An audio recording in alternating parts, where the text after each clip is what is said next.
Assalamualaikum warahmatullahi wabarakatuh. Mari kita langsung mulai saja. Sudah berempat.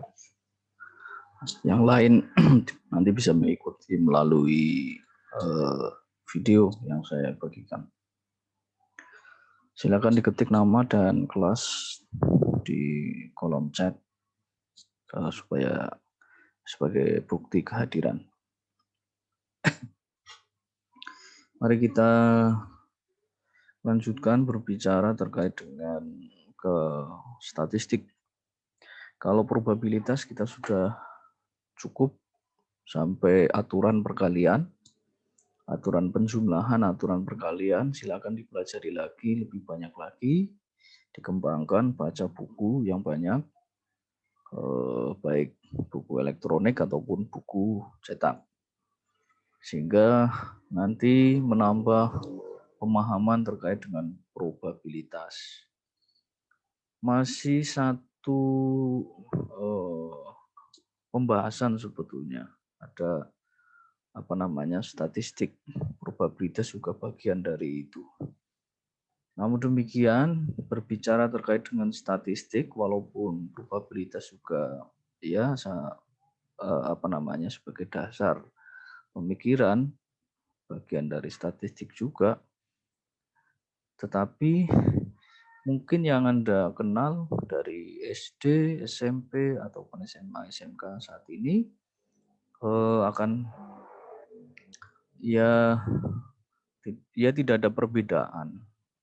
Tetapi kita mari lihat melalui fungsinya saja, biar tidak terlalu banyak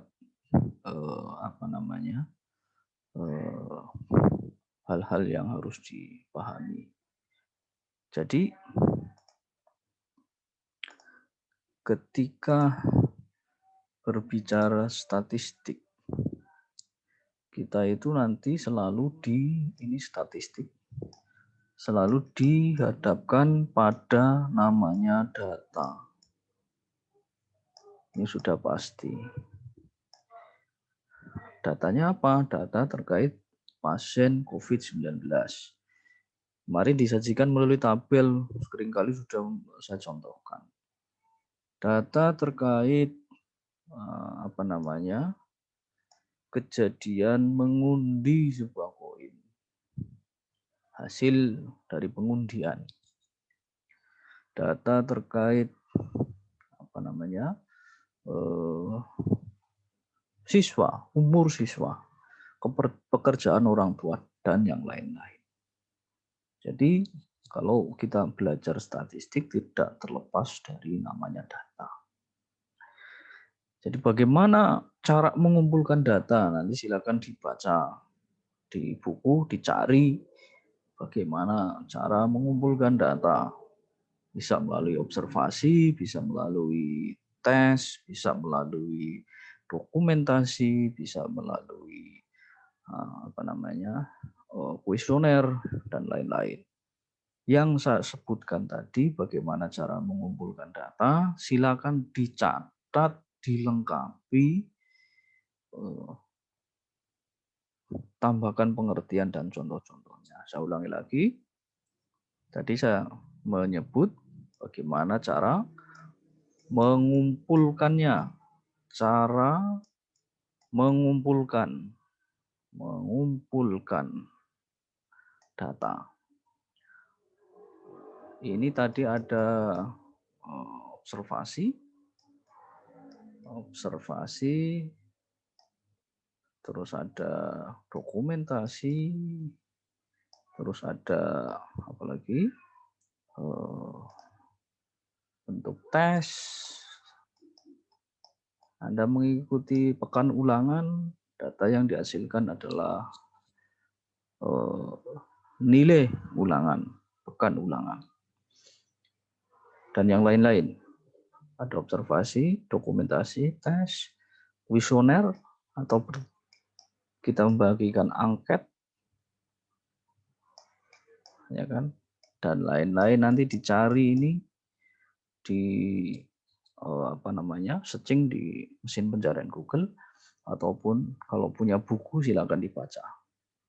Ini cara mendapatkannya, data. Tetapi sebelum jauh berbicara ke sana, ini perlu didefinisikan dulu. Apa itu data itu? Definisinya. Data merupakan gambaran suatu objek yang sedang diamati. Jadi gambaran suatu objek yang sedang diamati atau dilakukan pengamatan. Ini data. Dari satu orang bisa bisa menilai si A, apa yang bisa didapat dari si A. Satu bisa umur, kedua bisa tinggi badan, ketiga bisa pendidikan, terus jumlah saudara, dan itu termasuk contoh data, ya kan? Jadi menggambarkan kondisi suatu objek yang sedang diamati. Kalau mengamati calon pemilih kepala daerah, yang diamati ya pemilih, kan gitu. Mau dari sisi mana? Berdasarkan pekerjaan, tingkat pendidikan, atau yang lain-lain. Nah, ini sangat penting nanti kalau kalian melanjutkan studi ambil khusus jurusan statistik, akan sangat menarik sekali. Saya berharap ada yang mau melanjutkan dan ambil khusus keilmuan statistik. Mudah-mudahan. Oke, kita lanjutkan bahwa kita sudah mengetahui sebelum berbicara statistik lebih jauh, pasti akan didahului data. Data adalah merupakan gambaran yang suatu gambaran yang menceritakan suatu objek yang sedang diamati. Bagaimana cara mengumpulkannya? Bisa melalui observasi, dokumentasi, tes, angket, dan yang lain-lain. Nah, sekarang bagaimana cara menyajikan data? Saya belum berbicara banyak mengenai statistik deskriptif ataupun yang lain. Baru bermula dari data aja dulu. Bagaimana cara menyajikannya? Oke. Kita perhatikan, misalkan kalian diminta mendatangi rumah sakit yang data terkait pasien COVID-19 di suatu rumah sakit. Misal kalian disuruh mendatangi pasien COVID-19 yang dirawat di rumah sakit, terus tanya datanya, ternyata yang terinfeksi COVID-19 memiliki penyakit penyerta. Nah, misal jantung ada 40, ya. Hipertensi misal ada 30. Oke, terus alergi misal ada 10. Lainnya nggak disebutkan, misal ada 20. Nah, kalau kalian hanya mencatat seperti ini saja, kalian sudah melakukan sebuah pencatatan terkait dengan data COVID-19.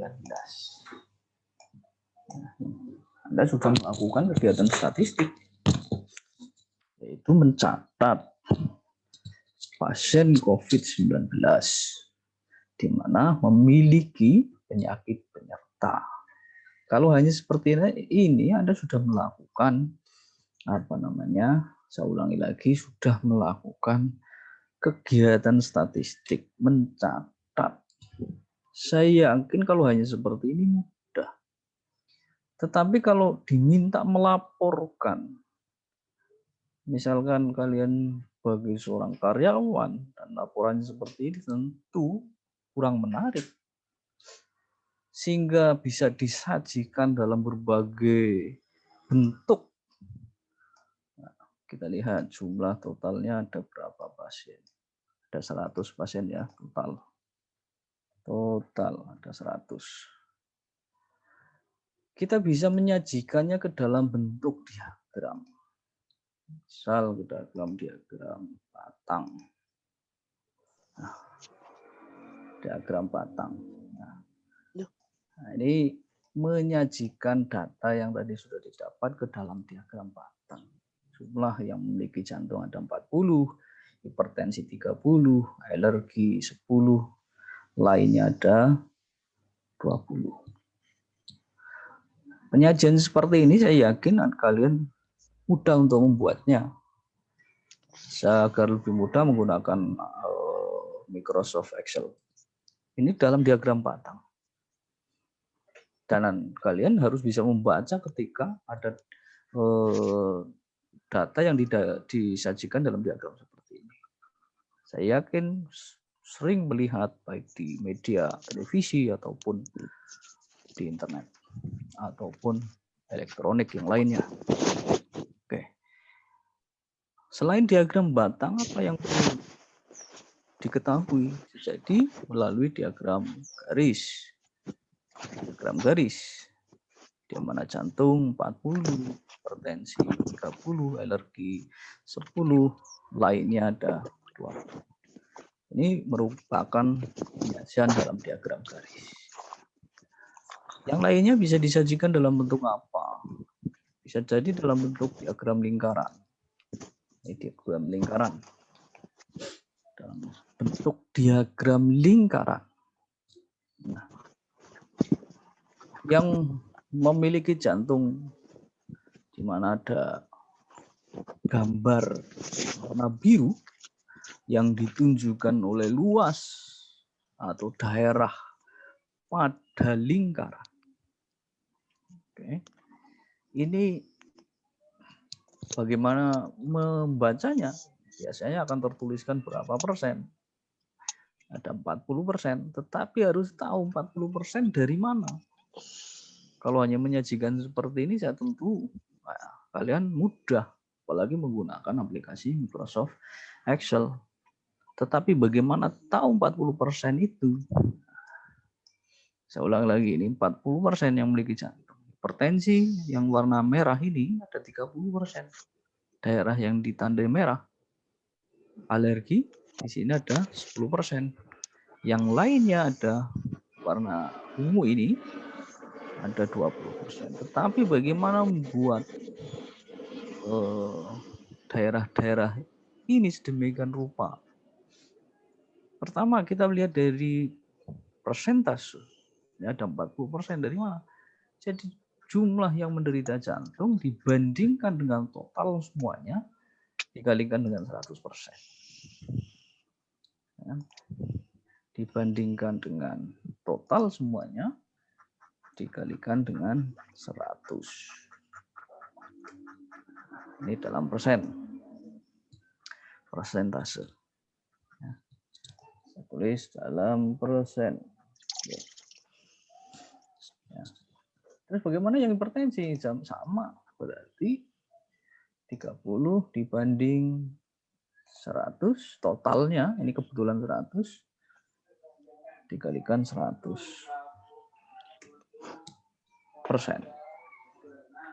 Dan seterusnya, saya yakin mudah dan bisa.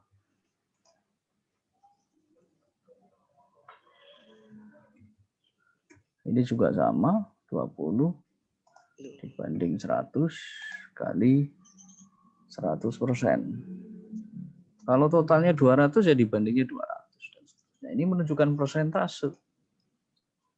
Jadi 20%, 30%, dan seterusnya ini perhitungannya dari mana ya? Dari yang menderita jantung dibandingkan total semuanya kalikan 100%. Nah, sekarang daerah-daerah ini, ya kan, daerahnya ini,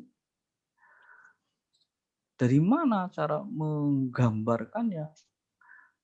Karena satu lingkaran adalah 360 derajat, berarti ini adalah merupakan bagian dari 360 derajat. Sehingga tidak dikalikan 100. Kalau persentase 100, kalau derajat menggunakan 360 yang menunjukkan daerah biru, merah, ungu, dan yang lainnya. Nah, dikalikan dengan 360. Nah, 360. Jadi kalau dilihat dari daerahnya ketika digambar sebesar 144 derajat. Nah, yang warna biru ini. Warna biru ini kalau dilihat di gambar besarnya adalah 144 derajat. Yang ini juga sama. Dikalikan 360 derajat dan seterusnya. Silakan Anda lanjutkan. Nah, ini cara bagaimana membuat diagram. Kalau menggunakan Microsoft Excel sangat mudah. Tapi harapan saya kalian tahu nilai persentase ini cara menghitungnya dari mana. Nah, silakan dicatat di buku masing-masing. Setelah dicatat, tambahkan tugasnya, yaitu kalian mencari data terkait kondisi pasien COVID-19 di Kabupaten Tangerang. COVID-19 di Kabupaten Tangerang. Bebas silakan dari mana saja, boleh dari situsnya COVID-19 Tangerang Cup.go.id ataupun yang lain. Ya, ini ada total kasus sembuh, meninggal, dan seterusnya. Ini di Banten, saya minta di Tangerang saja. Nanti di Tangerang kan dilihatnya dari kecamatan. Saya ulangi lagi, kalian nanti melihatnya di Kabupaten Tangerang. Datanya kecamatan, Sepatan, terus kecamatan Mauk, terus kecamatan, dan lain-lain. Ini kan banyak. Ini yang dibuat mana kecamatan ini, data di kecamatan, pasien yang berada di setiap kecamatan yang dibuat ke dalam diagram, baik diagram batang, garis, ataupun lingkaran. Kalau tadi ya yang dibuat adalah yang memiliki penyakit penyerta. Yang kalian buat adalah data jumlah pasien COVID-19 di setiap kecamatan. Saya ulangi lagi, kalian membuat diagram batang, diagram garis, ataupun diagram lingkaran dari setiap kecamatan di wilayah Kabupaten Tangerang. Hanya di wilayah Kabupaten Tangerang saja. Datanya diambil dari mana? Dari ini. Sini boleh. Dan di sini memuat COVID-19 Tangerang Cup.go.id. Silakan dilihat. Ya kan? Nanti sebarannya kan di setiap kecamatan kan terlihat. Itu sampai di sini saya kira pertemuan hari ini. Kalian melengkapi catatannya tadi, membuat sajian data dalam bentuk diagram batang, diagram garis, dan diagram lingkaran terkait dengan jumlah pasien COVID-19 yang terkonfirmasi di setiap kecamatan yang terkonfirmasi. Boleh yang terkonfirmasi, boleh yang diisolasi, boleh yang dinyatakan sembuh, boleh yang meninggal. Itu kan datanya banyak. Silakan diambil salah satu saja. Tidak perlu semuanya. Oke, ini. Nah, ini kan terlihat di peta ini kan terlihat jumlah-jumlahnya. Nah, ini terlihat, ini kan contoh. Ini sudah terbentuk dalam diagram batang. Nah, ini. Tetapi saya minta Anda membuatnya ke dalam diagram batang, seperti yang saya contohkan, diagram garis dan diagram lingkaran. Ini sudah ada Kelapa Dua, Curug, Balaraja, Legok, Batan Timur, Pasar Kemis, Soler, dan seterusnya. Ini banyak sekali. Silakan kalian buat. Nah, ini seperti ini contohnya, diagram lingkaran. Oke. Hari ini sampai di sini. Kalau ada yang mau bertanya, silakan ditanyakan. Kalau tidak ada yang bertanya, saya akan lanjutkan minggu depan. Melanjutkan pembahasan kita tentang statistik. Tidak hanya penyajian data, tetapi yang lebih menarik lagi, nanti kita berbicara menghitung tendensi sentral dari rata-rata, median, modus, dan seterusnya. Silakan ada yang bertanya. Tugasnya jelas tentunya ya. Terima kasih. Assalamualaikum warahmatullahi wabarakatuh. Silakan diketik namanya. Ini baru bertiga yang ngetik nama. Jangan ketinggalan. Saya beri waktu beberapa menit ke depan. Harusnya ada 9. Oke, baru 5. 4 lagi. Silakan yang belum. Ya. 2 lagi. Silakan.